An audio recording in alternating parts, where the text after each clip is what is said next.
লোকে কি ভাববে, এটাই আমাদের জীবনের সবচেয়ে বড় প্রশ্ন, যে লোকে কি ভাববে। আরে ভাই, লোকের কাজই ভাবা। তুমি নিঃশ্বাস নিচ্ছ কেন, তুমি হেয়ার কালার করছো কেন, তুমি বেশি মেকআপ করছো কেন, তুমি মোটা হয়ে যাচ্ছ কেন, তুমি রোগা হয়ে যাচ্ছ কেন, তুমি চুল কাটছো কেন, তো প্রত্যেক কিছুতেই তোমাকে জাজ করবে। তুমি এই পোশাক পরছো কেন, ওই পোশাক পরছো কেন, দিনে তোমার এতগুলো পার্সেল আসে কেন অনলাইন থেকে, তো মানুষ তোমাকে কোনো না কোনোভাবে জাজ করবেই। তাদেরকে পাত্তা না দিয়ে নিজে যেটা করতে ভালোবাসো সেটা করো। অবশ্যই ভালো থাকো আর সুস্থ থাকো, এটাই বড় কথা।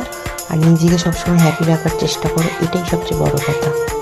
নিজের স্বপ্নকে প্রায়োরিটি দিতে শেখো। দেখো, কথা বলতে বলতে পুরো ফুল লুক কমপ্লিট করে ফেললাম। যাচ্ছি বন্ধুর জন্মদিনে, আর এটা ফুল লুক। কেমন লাগছে অবশ্য জানিও, ভালো লাগলে প্লিজ একটা লাইক করে দিও। থ্যাংকস।